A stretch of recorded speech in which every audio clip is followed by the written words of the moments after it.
Welcome back, everybody. With approval of a COVID-19 vaccine on the horizon, many people are wondering what their legal rights are if businesses or companies or schools mandate it for you. But is it a violation of your rights? That's a question a lot of people are asking. And so joining us now with more is Robyn Powell, visiting assistant professor at Stetson University College of Law, where she teaches disability law. Good morning to you. It is good to see you this morning, Robyn.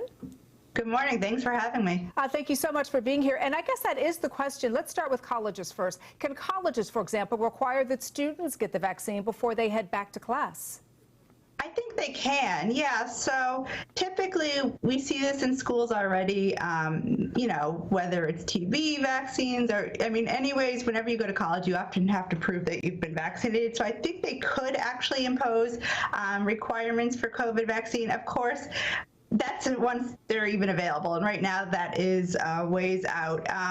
There are exemptions if you have a religious reason or a medical reason. You would be able to be exempt under the Americans with Disabilities Act or the Civil Rights Act of 1964. So there are exemptions for people. Those would be pretty limited, but again, I think the focus really should be on equitable distribution and not really penalizing people at this point, because you can't penalize people if they don't have access. So I think we're going to see eventually that may become more and more problematic. So if you can't penalize people, what happens if a student says, listen, I don't have a religious exemption, I just don't want to get the vaccine, but I want to attend this college? Right, and that's where I think eventually that might be something that does happen.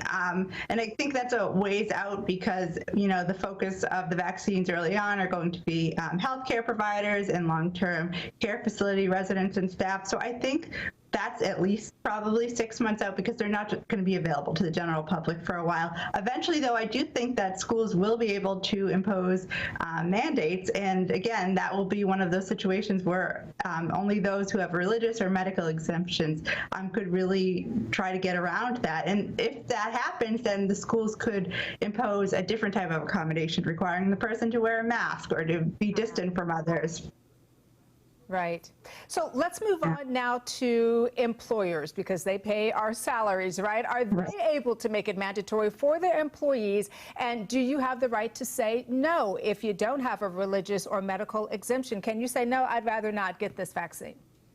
Yeah, and again, this is one of those classic cases where employers can require that their employees be vaccinated. We see this already, particularly in healthcare workers. Hospitals often will require their staff to get the flu vaccine or the hepatitis B vaccine. And so I think that that will be something that will happen.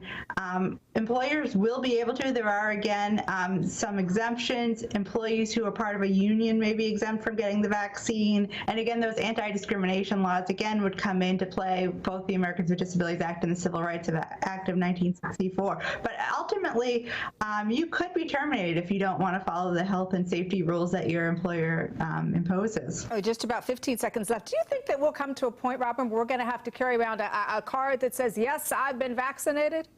I don't know. I think that there are a lot of privacy concerns around that. I think we're a ways out. I think that there are concerns about whether that would infringe on your privacy rights. I'm hoping that enough people will go out and get the vaccine so we're not at that place ever.